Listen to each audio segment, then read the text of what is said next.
আসসালামু আলাইকুম। সংবাদে আপনাদের সবাইকে স্বাগত জানাচ্ছি। আমি ফিরোজ তোহা। শুরুতেই আরবে কেবলস সংবাদ শিরোনাম জানিয়ে দেব এই মুহূর্তে হাতে পাওয়া সর্বশেষ গুরুত্বপূর্ণ আপডেট বাংলা সংবাদ। শুরুতেই থাকছে ৭ই জানুয়ারি নির্বাচন নিয়ে যুক্তরাষ্ট্রের অবস্থান পরিবর্তন হয়নি বলে মন্তব্য করেছেন বিএনপির মহাসচিব মির্জা ফখরুল ইসলাম আলমগীর। এবারে জানাবো বিরোধী দলীয় chief whip Mohammad Mujibul Haque Chunnu MP বলেছেন বর্তমান ব্যবস্থায় নির্বাচন শতভাগ সুষ্ঠু হওয়া সম্ভব নয়।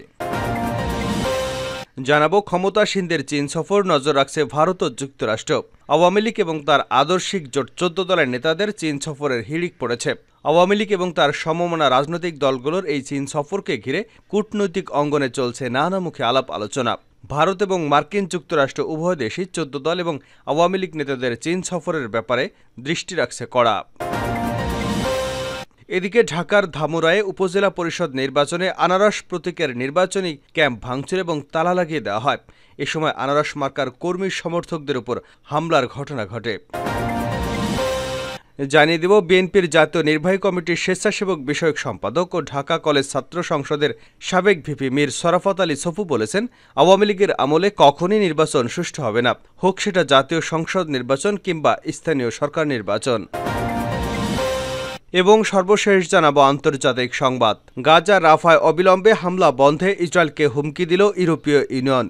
ইউরোপের ২৭টি দেশের এই জোট ইসরায়েলকে সতর্ক করে বলেছে রাফায় হামলা বন্ধ না করলে ইউরোপীয় ইউনিয়নের সঙ্গে ইসরায়েলের সম্পর্কের অবনতি ঘটবে। এতক্ষণ শিরোনাম শুনছিলেন, এবার বিস্তারিত। প্রিয় দর্শক, আপনি যদি এই চ্যানেলে নতুন হয়ে থাকেন ভিডিওটি দেখতে দেখতে চ্যানেলটি সাবস্ক্রাইব করে আমাদের সঙ্গেই থাকুন। আর এই ভিডিও সম্পর্কে আপনি আপনার মূল্যবান মতামতটি কমেন্ট বক্সে জানিয়ে দিন। আর হ্যাঁ প্রিয় দর্শক, জানিয়ে দিন ভিডিওটি কোথা থেকে দেখছেন। নির্বাচন নিয়ে যুক্তরাষ্ট্র তাদের অবস্থান পরিবর্তন করেনি ফখরুল। ৭ই জানুয়ারি নির্বাচন নিয়ে যুক্তরাষ্ট্রের অবস্থানের পরিবর্তন হয়নি বলে মন্তব্য করেছেন বিএনপির মহাসচিব মির্জা ফখরুল ইসলাম আলমগীর। বুধবার রাজধানীর গুলশানস্থ খালেদা জিয়ার রাজনৈতিক কার্যালয়ে বিএনপি লিয়াজো কমিটির সাথে গণফোরামের বৈঠক শেষে সাংবাদিকদের এক প্রশ্নের জবাবে একথা বলেন তিনি। কূটনৈতিক স্বার্থ রক্ষায় যুক্তরাষ্ট্র বর্তমান সরকারের সঙ্গে সম্পর্ক রেখে চলেছে জানিয়ে বিএনপির মহাসচিব বলেন, তবে নির্বাচন ইস্যুতে যুক্তরাষ্ট্র তাদের আগের অবস্থানে আছে, জনগণের চাওয়া পাওয়ার বিপক্ষে তারা না। তিনি বলেন, দেশের জনগণ নির্বাচন বর্জন করেছে, তারা সেখানে ভোট দিতে যায়নি। মানুষ চায় নির্দলীয় নিরপেক্ষ সরকারের অধীনে নির্বাচন হোক। এ সময় সরকারকে স্বেচ্ছাচারী নির্দেশ করে তিনি বলেন, ক্ষমতায় টিকে থাকার জন্য সরকার সব ধরনের অপকৌশল অবলম্বন করছে। গোটা দেশ একদলীয় রাষ্ট্রে পরিণত হয়েছে বলেও অভিযোগ করেন ফখরুল। যুগপৎ আন্দোলনের নতুন কর্মকৌশল চূড়ান্ত করতে এদিন বিএনপি চেয়ারপারসনের গুলশানের কার্যালয়ে প্রথম দফায় গণফোরামের একাংশ পিপুলস পার্টির সঙ্গে বৈঠক করে লিয়াজো কমিটি। এতে সভাপতিত্ব করেন বিএনপি মহাসচিব মির্জা ফখরুল ইসলাম আলমগীর। বর্তমান ব্যবস্থায় নির্বাচন শতভাগ সুষ্ঠু হওয়া সম্ভব নয় চুন্নু। বিরোধী দলীয় chief whip Mohammad Mujibul Haque Chunnu MP বলেছেন, স্বাধীনতার পর থেকে ১২টি জাতীয় নির্বাচন নিয়েই প্রশ্ন উঠেছে। যারা হেরে গেছে তারা নির্বাচনের স্বচ্ছতা নিয়ে প্রশ্ন তুলেছে। যেমন ১৯৯১ সালে নির্বাচনে বিএনপি জয়ী হয়েছে, তখন আওয়ামী লীগ বলেছে নির্বাচন সুষ্ঠু হয়নি। আবার ৯৬ সালে নির্বাচনে আওয়ামী লীগ ক্ষমতা এসেছে, তখন বিএনপি বলেছে নির্বাচন সুষ্ঠু হয়নি। বর্তমান ব্যবস্থায় শতভাগ নির্বাচন সুষ্ঠু হওয়া সম্ভব নয়। দুপুরে জাতীয় পার্টির চেয়ারম্যানের বনানী কার্যালয় মিলনায়তনে এক যোগদান অনুষ্ঠানে জাতীয় পার্টির যোগদানকারী নেতাদের স্বাগত জানিয়ে দেওয়া বক্তব্যে তিনি এসব কথা বলেন। চুন্নু বলেন, পল্লীবন্ধু হুসেইন মোহাম্মদ এরশাদের দেওয়া ফর্মুলা অনুযায়ী আনুপাতিক হারে নির্বাচন অবাধ সুষ্ঠু হওয়া সম্ভব। ভোট হবে দলীয় প্রতীকে, যে দল শতভাগ ভোট পাবে তারাই শতকরা ততভাগ এমপি পাবে। বর্তমান নির্বাচনী ব্যবস্থায় জাল ভোট দেওয়া যায়, কারচুপি করা যায়, তাই আওয়ামী লীগ ও বিএনপিকে আনুপাতিক হারে নির্বাচন চায় না। তিনি বলেন, নির্বাচন কমিশন দাবি করে তারা স্বাধীন, আসলে নির্বাচন কমিশনের প্রয়োজনীয় ক্ষমতা নেই। আইনে লেখা আছে নির্বাচনকালীন সংশ্লিষ্ট সবাই নির্বাচন কমিশনের কথা মানতে বাধ্য, কিন্তু নির্বাচন কমিশনের কথা না শুনলে কি হবে তা লেখা নেই, তাই নির্বাচন কমিশন কোনো ব্যবস্থা নিতে পারে না। বিরোধী দলীয় চিফ হুইপ বলেন, জাতীয় পার্টির পক্ষ থেকে বারবার বলা হয়েছে নির্বাচন কমিশনকে ক্ষমতা দিতে হবে। আওয়ামী লীগ এবং বিএনপি ক্ষমতা এসে স্থায়ীভাবে ক্ষমতায় থাকতে চায়, তাই তারা নির্বাচন কমিশনকে ক্ষমতা দিতে চায় না। বিএনপি ফেব্রুয়ারি নির্বাচনের মাধ্যমে স্থায়ীভাবে ক্ষমতায় থাকতে চেয়েছিল, আর আওয়ামী লীগ নির্বাচন ব্যবস্থার ফাঁকফোকর কাজে লাগিয়ে ক্ষমতায় থেকেছে। নির্বাচন ফেয়ার করতে হলে নির্বাচন পদ্ধতির পরিবর্তন করতে হবে। তিনি বলেন, দেশের হাজার হাজার কোটি টাকা পাচার করে সিঙ্গাপুর, কানাডা, আমেরিকা সহ বিভিন্ন দেশের সম্পদের পাহাড় গড়েছে একটি গোষ্ঠী। তাদের বিরুদ্ধে তদন্ত হচ্ছে না।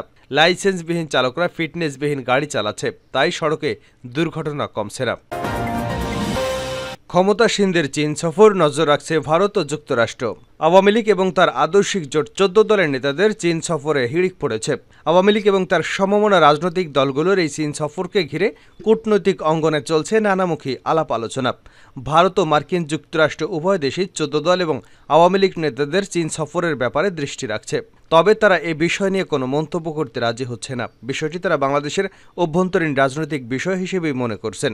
রাশেদ খান মেননের নেতৃত্বে উচ্চ পর্যায়ের 14 দলের নেতৃবৃন্দ এখন চীন সফর করছেন। রাশেদ খান মেনন ছাড়াও আওয়ামী লীগের শরিক এই জোটের অন্যান্য নেতারাও এই সফরে রয়েছেন। চীনপন্থী রাজনীতিবিদ হিসেবে পরিচিত দিলীপ বড়ুয়া, শিরিন আক্তার সহ শরিকদের প্রায় সবাই এই সফরের অন্তর্ভুক্ত হয়েছেন।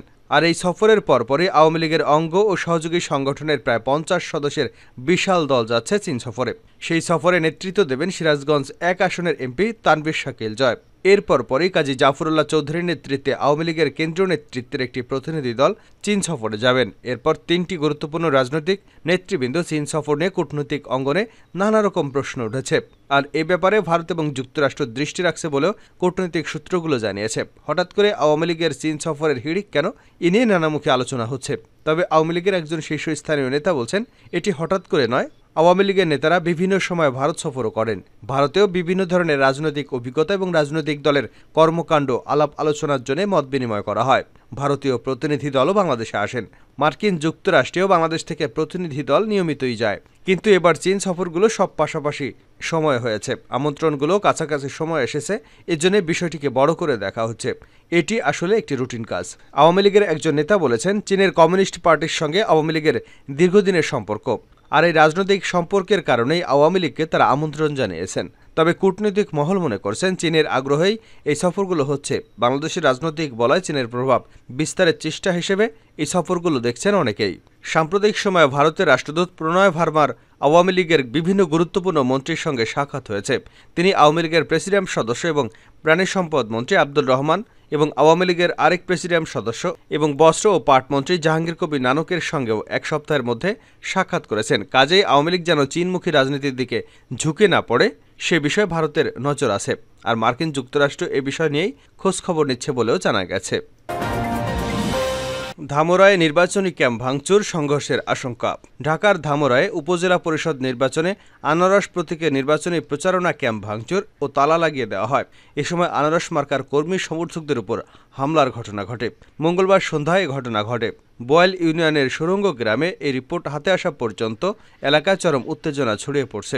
স্থানীয়রা জানান, ধামরায়ের বোয়াল ইউনিয়নের সুরঙ্গসুর গ্রামে মোটরসাইকেল প্রতীকের সমর্থক আক্কাস আলী এবং মেসের আলী দলবল নিয়ে আনারস প্রতীকের নির্বাচনী প্রচারণা ক্যাম্পে হামলা চালিয়ে ভাঙচুর করে। পরে ক্যাম্পে তারা তালা ঝুলিয়ে দেয়। সন্ধ্যায় আনারস প্রতীকের কর্মীরা চর সুরঙ্গর বাজার এলাকায় প্রচারণায় বের হলে মেসের আলী তার লোকজন নিয়ে আবারও লাঠি সোঁটা নিয়ে ধাওয়া করে। এক পর্যায়ে ধাওয়া পাল্টা ধাওয়ার ঘটনা ঘটে। এতে এলাকায় চরম উত্তেজনা এবং আতঙ্ক ছড়িয়ে পড়ে। তবে মেসের আলী তার বিরুদ্ধে আনা অভিযোগ অস্বীকার করেছেন। রাফায় হামলা বন্ধ না করলে সম্পর্কে ব্যাপক প্রভাব পড়বে, ইসরায়েলকে ইউরোপীয় ইউনিয়ন। গাজা রাফায় অবিলম্বে হামলা বন্ধে ইসরায়েলকে হুমকি দিল ইউরোপীয় ইউনিয়ন। ইউরোপের 27 দেশের এই জোট ইসরায়েলকে সতর্ক করে বলেছে, রাফায় হামলা বন্ধ না হলে ইউরোপীয় ইউনিয়নের সঙ্গে ইসরায়েলের সম্পর্কের অবনতি ঘটবে।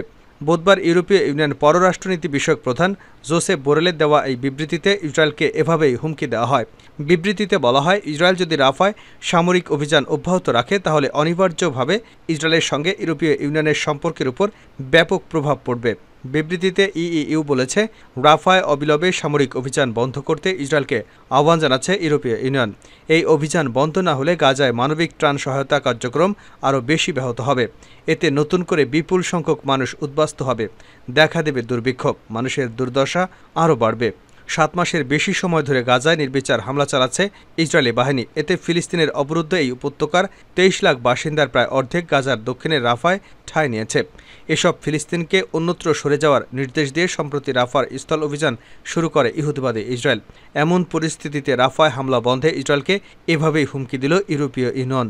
বিবৃতিতে ইউরোপীয় ইউনিয়ন বলছে, ইসরায়েলের আত্মরক্ষার অধিকার থাকলেও তাদের সেটা সামরিক অভিযান করতে হবে আন্তর্জাতিক আইন মেনে এবং বেসামরিক নাগরিকদের নিরাপত্তা নিশ্চিত করে।